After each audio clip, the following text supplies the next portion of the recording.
Olá, pessoal! Estamos aqui de novo, né? Sou a Cíntia, da Oficina da Palavra, e estamos aqui com o professor Edi Alonso e o professor Marcelo Borré, professor Edi Alonso de Literatura e o professor Marcelo Borré de História.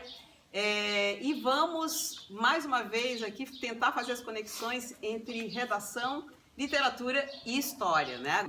E já fazendo o gancho aí com... A gente estava comentando aqui as 4 obras super contemporâneas, fresquinhas, acabaram de sair praticamente do forno, direto quase para a lista, né? E eu acho que, como elas têm uma temática também muito próxima, e eu acho que já abrindo esse caminho aí já, como é que fala, golpes de facão, né? Durante a ditadura, então eu acho que 40 dias, né?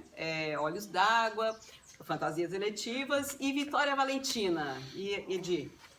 Bem, realmente são obras todas aí, né, já dos anos 2010 para frente, né, então a gente está realmente trabalhando, né, com, como tu disseste, literatura que está fresquinha, saindo agora, nos dando, né, um depoimento do que é o Brasil hoje, certo?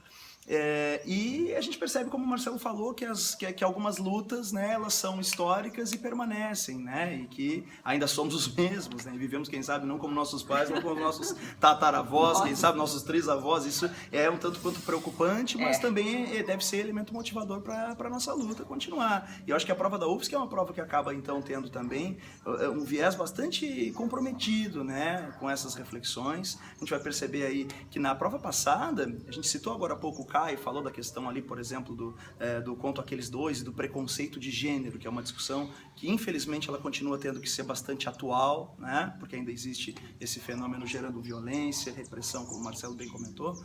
Então, a prova foi lá e fez uma afirmativa, né? Tinha, na verdade, uma questão temática, e uma das afirmativas dentro dessa questão temática sobre o moralismo na sociedade, falou-se a respeito do preconceito de gênero sofrido por aqueles personagens. Então, pensando também nisso, a gente vai percebendo que existe uma conexão entre todas as obras, mas especialmente então esses 4 livros contemporâneos, eles falam também bastante de segregação, né? de injustiça, de desigualdade social, segregação. Tu pegas, por exemplo, ali então a obra da Maria Valéria Rezende, né? Essa escritora interessantíssima, premiada com o Jabuti em 2015, inclusive, com este livro chamado 40 Dias, né? Esse livro ele vai mostrando então o panorama da cidade de Porto Alegre a partir da personagem Alice, que seria uma forasteira ali, né? Que sai de João Pessoa, da Paraíba, e vai para Porto Alegre, e que por uma ruptura que ela teve com a filha, ela acaba mergulhando então nas ruas de Porto Alegre, né? Numa jornada à procura de um Cícero Araújo, que na verdade é um pretexto, né? Que ela tem para mergulhar em busca mesmo do seu autoconhecimento, dos seus próprios limites, ou quem sabe também para fugir um pouco do amargor dessa experiência decepcionante que ela teve com a filha Norinha. Mas enfim, a personagem ela vai mergulhando nas ruas de Porto Alegre. E aí então a gente tem, claro, essa óbvia intertextualidade com Alice no País das Maravilhas, né? Porque a gente tem a saída de um universo para outro, um mergulho num universo que para ela é bizarro, surpreendente, diferente, certo? E a Alice então ela vai acabar saindo também, não só de João Pessoa da Paraíba para Porto Alegre, Rio Grande do Sul, e um universo também cultural bastante diferente, mas a gente também tem essa questão de sair do apartamento e mergulhar, né, nesse submundo aí das ruas, dos viadutos, da rodoviária, da periferia, dos morros, das favelas, dos becos, dos quilombos, até mesmo quilombo aparece em Porto Alegre. Da invisibilidade, né, social. Perfeito, essa é uma expressão que eu acho que é muito adequada, porque a gente vai percebendo isso em diversos textos. Até mesmo no caso do Suassuna, quando a gente falou lá do João Grilo, né, que passa fome, tem ocasiões em que ele refere a isso, né, o personagem se queixa de passar fome e a patroa passar por ele com bife na manteiga para dar pro cachorro. Se quer um copo d'água darem a ele, aí a gente está percebendo o quanto, né, esse personagem marginalizado, do seu ponto de vista socioeconômico e cultural, ele acaba sendo, então, né, enfim, praticamente tratado como se não humano fosse, né? E, portanto, desprezado, né, pela sociedade burguesa. Então a gente percebe isso também nessas personagens que habitam esse submundo aqui das ruas de Porto Alegre, na perspectiva da personagem Alice em 40 Dias. Do mesmo modo, a gente vai poder falar disso na Conceição Evaristo, que, aliás, é uma afirmação da voz negra e feminina na literatura, também ganhou o Prêmio Jabuti em 2015 com o livro de contos que a gente está lendo agora, que é o Olhos d'Água, e a gente vai percebendo ali ali também esse drama da invisibilidade social. O personagem de Lixão, por exemplo, que é um garoto que mora na rua e morre, agoniza, né, no asfalto e as pessoas passam por ele como por nada, né? E o que dizer então do chocante texto Ana da Wengen, que uma mulher grávida é assassinada dentro do próprio barraco. O marido dela era um criminoso, reage à prisão e acaba sendo, né, invadido o barraco, mas ela é metralhada pela polícia, né, grávida, encolhida em um canto, inofensiva e inocente, ela é metralhada durante uma invasão policial no barraco. O que acontece depois é que sai no jornal a morte de um policial durante a abordagem policial, morreu um policial.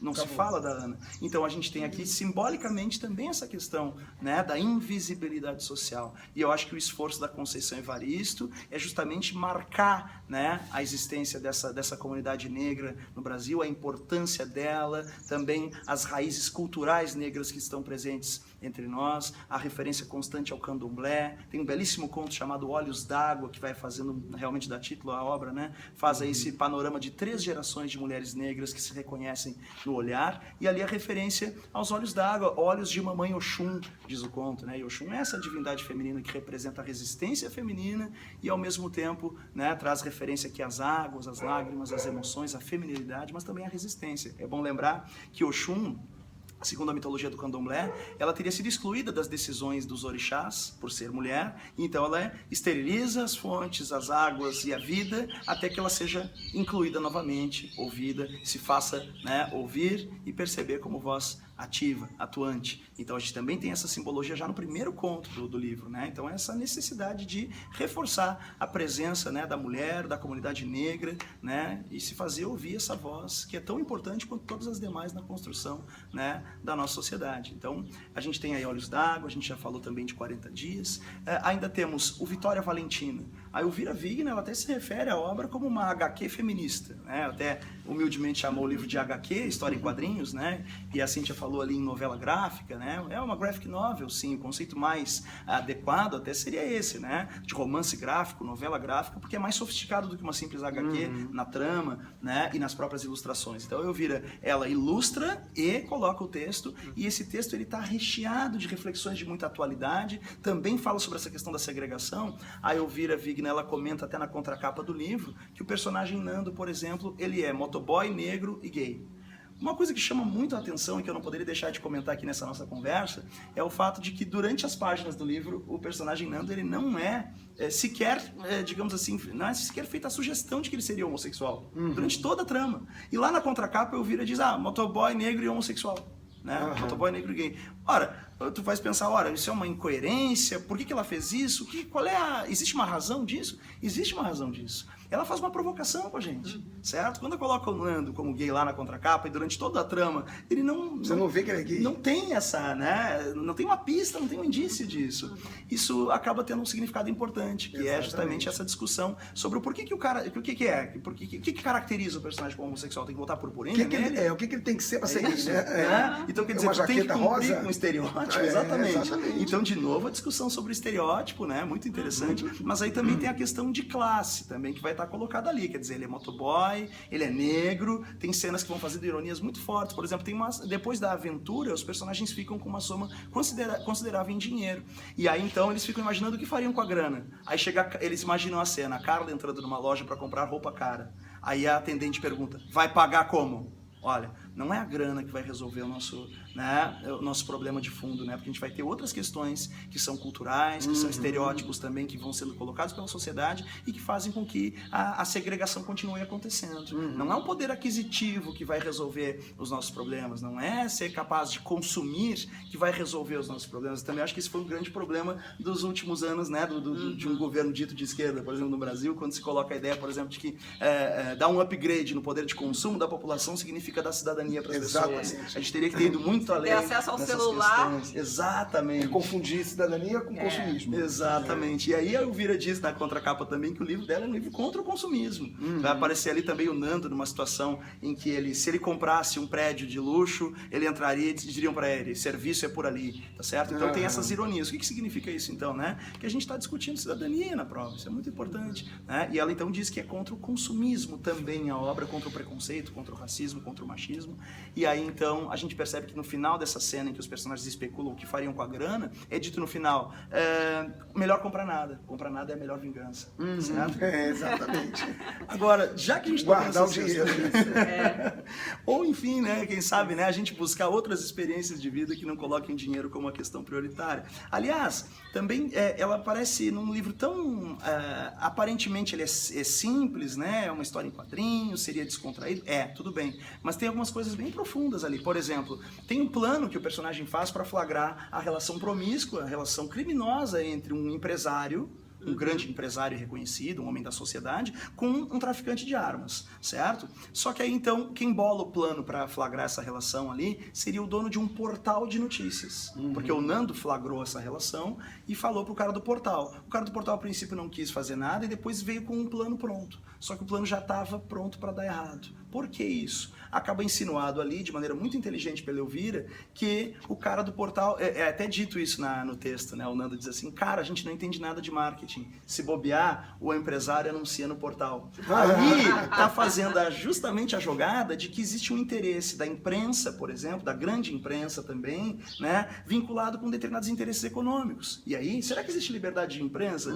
Né? De verdade, quando a imprensa está com o rabo preso com seus patrocinadores? Isso também está colocado no texto. Pô, o programa é muito atual, eu fico muito feliz de ter a oportunidade de trabalhar literatura, mas trabalhar literatura mesmo com esse viés, né, de comprometimento com a realidade na qual a gente está vivendo. Isso é muito importante, né?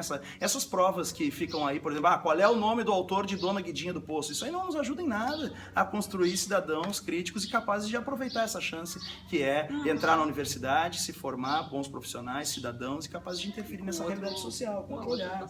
Isso é muito importante. E para finalizar o comentário, desculpa, eu até estou me estendendo um pouco, mas é que eu me empolgo com esses livros. Fantástico. Mas é para isso mesmo. Eles são fenomenais, esses livros. Eu acho que foi a melhor Escolha. lista de livros da UFSC de todos os tempos, né? Eu acho que inclusive que tem acompanhado, mesmo quem não vai fazer vestibular, tem acompanhado com interesse a lista e tem... Que a lista é muito rica mesmo. É interessante que ela parte mesmo do Esaú e Jacó e vai até a novela gráfica. E a novela gráfica, ela expõe tudo, né? Mas de uma forma que ao mesmo tempo é escancarada, é também sutil, né? A sutileza está na questão do negro, né? E o escancarar está naquilo que a gente já sabe, né? Até nem lugar comum. É o emergente, né? Você ganha dinheiro, você é favelado, ganhou dinheiro, seja no futebol, na música ou em qualquer outra situação, mas você nunca vai ser igual àquele cara que nasceu da elite. Então, essa obra que o que o Edir comentou agora, essa final, ela deixa isso aí muito bem exposto. Isso aí. E eu acho que a gente não comentou só o Schroeder, O Schroeder, que é o escritor catarinense, contemporâneo, né, autor de Fantasias Eletivas, publicado em 2014, também é uma obra fresquinha aí para nós. E, cara, muito interessante esse livro, também discutindo questão de gênero, né? A gente tem ali a relação entre a Copy, né, que é travesti, e o nosso René, que é um personagem a princípio mais tosco, né? Um cara que não tem não tem nada de sensibilidade a priori, e depois ele vai construindo com ela. Isso é muito interessante, né? A relação que surge conturbada ali com ele sendo um cara preconceituoso e ela aos poucos ela vai conquistando o cara e eles vão se tornando, né, grandes amigos. Mas dois grandes temas chamam a atenção nesse livro, né? A solidão e a memória. E aqui a gente também pode falar de algumas questões muito interessantes também referentes a essas mídias, por exemplo. Tem um discurso que a Copy faz durante a conversa dela com o René. Porque ela foi jornalista, né? Foi jornalista. Entre a prostituição e o jornalismo.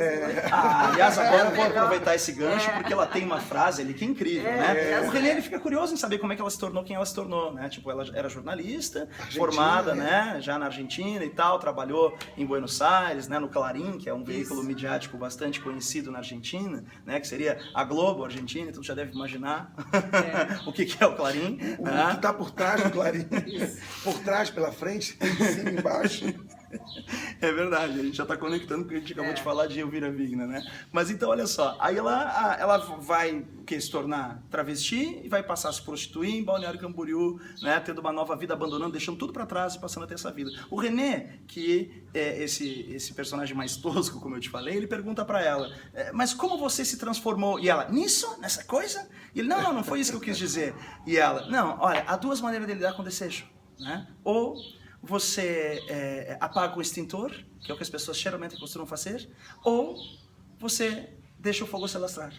Eu resolvi me incendiar. É isso que ela diz. Então eu resolvi me incendiar. Pô, ela afirma a sua autonomia, a sua identidade, a sua autenticidade. Eu resolvi me incendiar. Então todo o texto, na verdade, ele vai trabalhando com essas hipocrisias da nossa sociedade. Em pequenas cenas que parecem aparentemente desconectadas. Um encontro do René com a sua ficante. Aí ele fica simulando fazer o encontro perfeito, retirado de uma revista masculina, tem que levar no restaurante, tem que comprar isso, comprar aquilo. E ele vai lá e compra o peixe, né, que ele não gostava, o vinho branco, que acaba caindo mal para ele, mas ele tinha que fazer isso porque as aparências da sociedade exigem que ele faça. Depois a discussão dele com o patrão, por exemplo, quando o patrão sugere a ele que trabalhe à noite. E ele não diz que não quer trabalhar à noite, ele diz assim, eu fico grato pela oportunidade, né? Quando na verdade ele quer dizer, eu não quero. Né? E o patrão está dizendo, não, é uma oportunidade, e significa isso. Ou tu vai pra rua, né? Então tem toda uma coisa de discursos que, na verdade, dizem uma coisa e querem dizer outra. E a hipocrisia está sendo trabalhada ali também como um grande tema dentro do livro. Mas enfim, a Coppi, então... O René continua, né, no diálogo e ele pergunta, depois de como você se transformou nisso, ele diz assim, mas você tinha um bom emprego. E aí ela diz, bom emprego, jornalista, né? Na Argentina, no Clarim, né? E aí então, quando ela diz bom emprego, ela diz assim, tudo é prostituição, meu caro, tudo é prostituição. Né?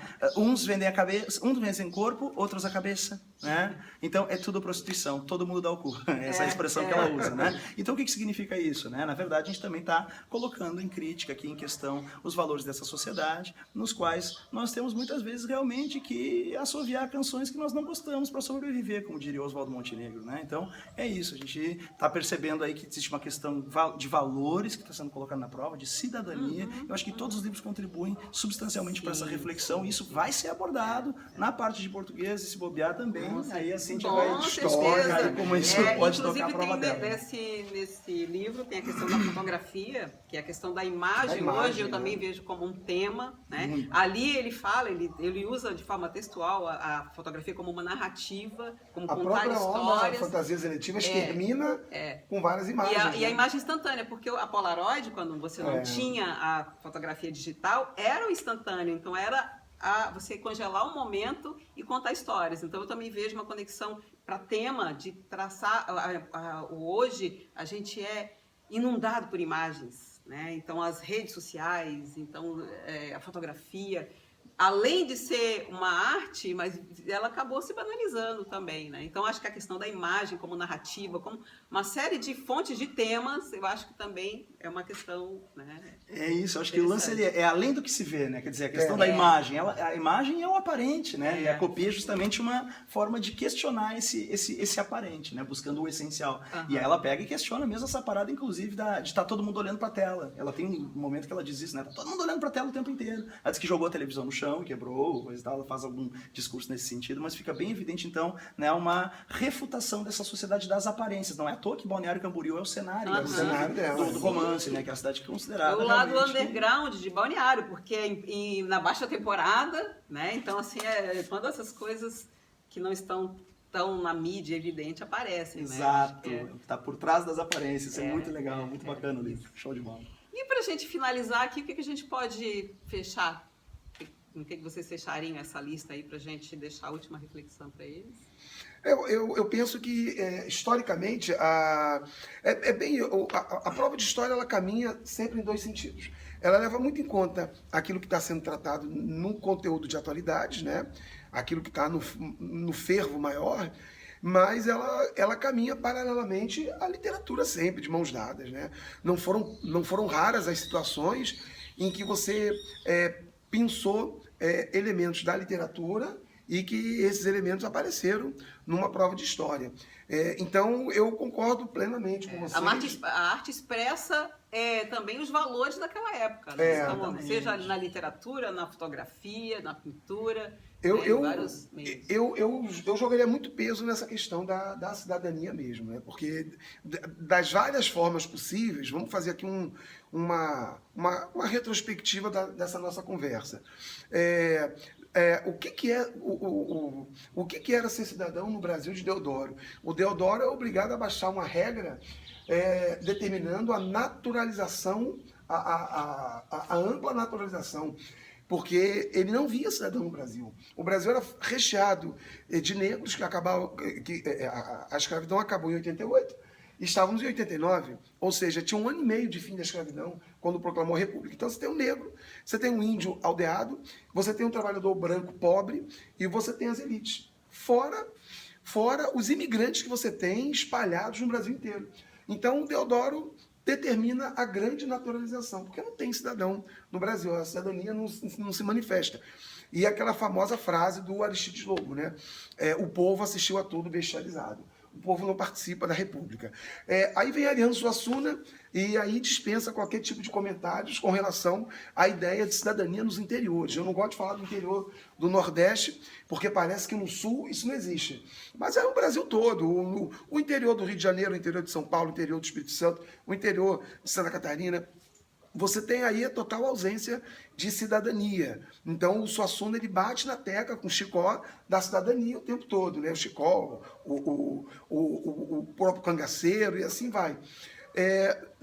Voltando aí para Ana Cristina César e para o Caio, a não cidadania por eles não poderem efetivamente expressar o que eles são, o que eles sentem, o que eles pensam, como eles veem, não poder deixar transparecer as várias experiências que um ser humano pode ter quando você taxa ele, é um homossexual, é negro, é mulher. Não, eu quero experienciar as coisas que a vida me proporciona.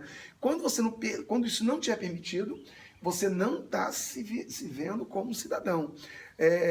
E as obras ultracontemporâneas, aí ela dispensa qualquer tipo de comentário também, porque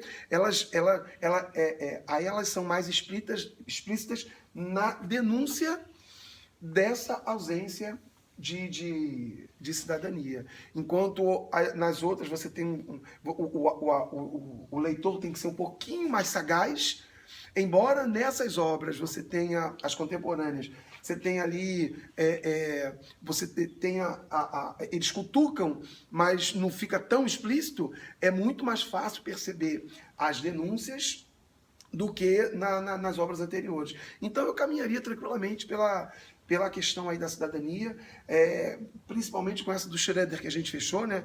A Copy, ela é a materialização daquele ser que decidiu ser o que queria ser. Desculpe aí as várias manifestações de ser, né? Mas é isso.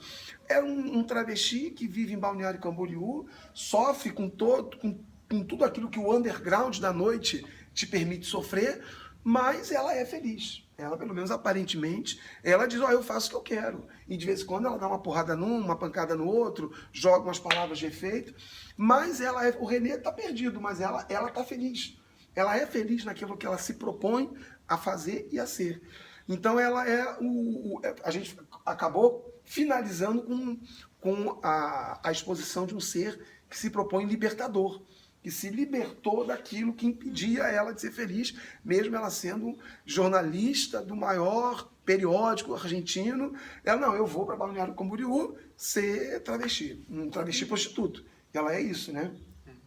Então, eu caminharia também firme e forte pela cidadania, procuraria contextualizar cada momento desse, né, cada situação dessa, onde você tem, desde o final do século XIX, começo do século XX, momentos de transformação que foram importantes, como a década de 50, depois ditadura, a luta pela cidadania, que não se resume à luta política pela democracia, né?